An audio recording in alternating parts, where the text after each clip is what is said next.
बोकारो जिले के लुगु पहाड़ की तलहटी में आज हुई नक्सली मुठभेड़। झारखंड पुलिस को झारखंड के इतिहास में आज तक की सबसे बड़ी कामयाबी मिली है। 1 करोड़ का केंद्रीय कमेटी मेंबर प्रयाग मांझी उर्फ विवेक को मार गिराने में सफलता मिली है। प्रयाग मांझी के साथ कुल 8 नक्सलियों को मार गिराया गया है, जिसमें 2-3 लाख और 10 लाख का इनामी नक्सली और 2 महिला नक्सली भी शामिल हैं। मारे गए नक्सलियों के पास से 14 हथियार बरामद किए गए हैं। यह बातें एडीजी अभियान संजय आनंद लाटकर ने बोकारो में पत्रकारों से बात करते हुए दी। इस अभियान को डाकबेड़ा के नाम से लॉन्च किया गया था, जिसमें cobra battalion, CRPF, Jharkhand Jaguar, Jharkhand STF और जिला पुलिस बल के पदाधिकारी और जवान शामिल थे। एडीजी ने बताया कि फिलहाल इलाके में सर्च अभियान जारी है। सुरक्षा बलों के इस सर्च अभियान में और उपलब्धि मिलने की संभावना है। एडीजी ने बताया कि बोकारो जिले में जनवरी महीने में 2 नक्सली मारे गए थे। इस दौरान भी प्रयाग मांझी और अरविंद यादव मौके से फरार हुए थे। इस एनकाउंटर के बाद वह अगर 4 महीने में पुलिस के समक्ष आत्मसमर्पण कर दिए होते तो आज वे लोग मारे नहीं जाते। उन्होंने कहा कि बाकी बचे नक्सलियों को भी संदेश है कि जल्द से जल्द झारखंड के आत्मसमर्पण नीति का लाभ उठाकर सरेंडर करें, नहीं तो गोली खाएं। एडीजी ने कहा कि गिरिडीह के पारसनाथ और बोकारो के झूमरा और लुगु पहाड़ इलाके से नक्सलियों का खात्मा हो चुका है।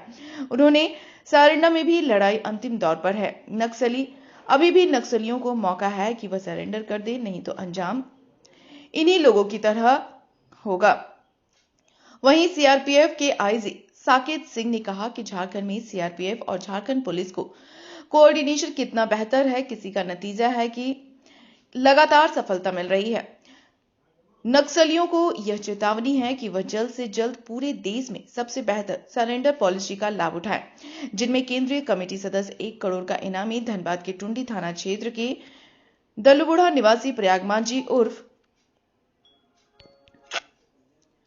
विवेक उर्फ फुचना उर्फ नामो मांझी उर्फ करण दा उर्फ लेतरा शामिल थे।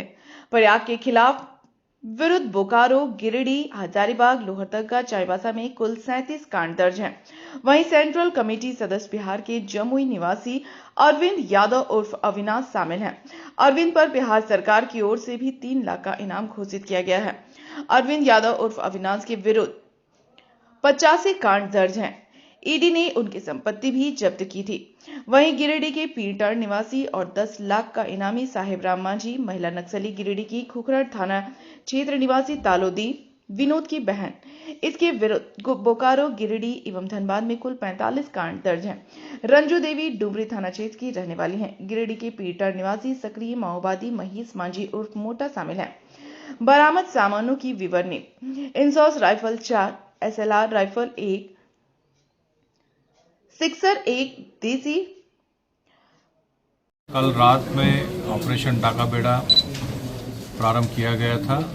इसमें मुख्यतः 209 कोबरा के अधिकारी एवं जवान, साथ में बोकारो पुलिस के अधिकारी, सीआरपीएफ की जीडी कंपनीज, झारखंड राज्य की एसटीएफ यानी झारखंड जगुआर के कमांडोज शामिल थे।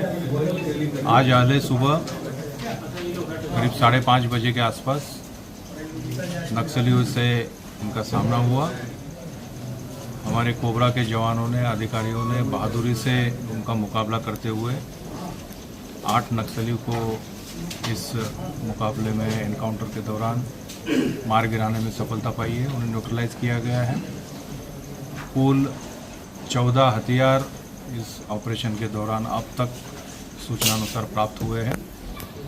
इसमें 4 इंसास, 1 एसएलआर, 1 सिक्सर और अन्य देशी हथियार, देशी बंदूकें बरामद हुई है। अभी भी ऑपरेशन जारी है। मुख्यतः इस ऑपरेशन के दौरान झारखंड के इतिहास में सबसे पहली बार सीसीएम रैंक के 1 करोड़ के इनामी नक्सली नेता को, कमांडर को मार गिराने में हमारे ट्रूप्स ने सफलता हासिल की है। साथ ही साथ एक सैक दर्जा के स्पेशल एरिया कमेटी मेंबर दर्जा के नक्सली अरविंद को भी मार गिराने में सफलता हासिल की है। उन पे हालांकि 25 लाख का रिवॉर्ड की प्रक्रिया जारी थी, लेकिन इस बीच में यह आज का मुकाबला हुआ है।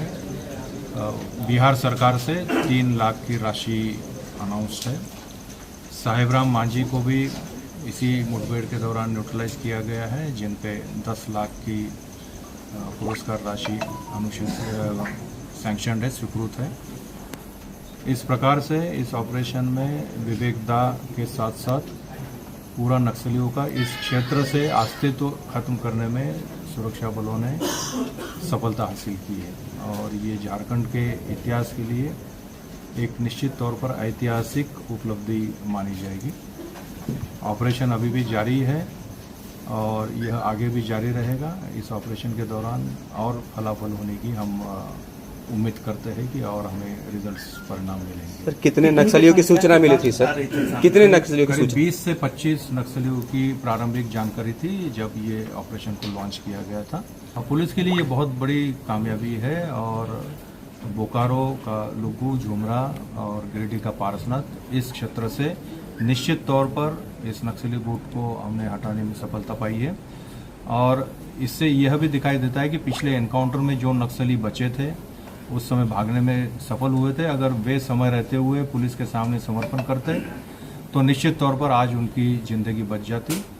तो अभी भी हम यह नक्सलियों से आग्रह करेंगे और उन्हें यह सलाह भी देंगे कि अगर आपको अपनी जान प्यारी है तो आप सरेंडर करें। राज्य सरकार की जो आत्मसमर्पण नीति है पूरे देश में बहुत अच्छी नीति है। अभी हम ओपन जेल में सरेंडर करते हैं, उन्हें भेजते हैं, तो अगर वे सरेंडर करते हैं तो निश्चित तौर पर राज्य सरकार की नीति का उनको लाभ मिलेगा। उनके नाम के अगेंस्ट जो रिवॉर्ड की राशि घोषित है वह भी उनके परिजनों को उन्हें मिल जाएगी। अब हमारा चाईबासा के इलाके में अंतिम लड़ाई चल रही है और निश्चित तौर पर अभी तक हमने उसमें बहुत ही उल्लेखनीय सफलता हासिल की है।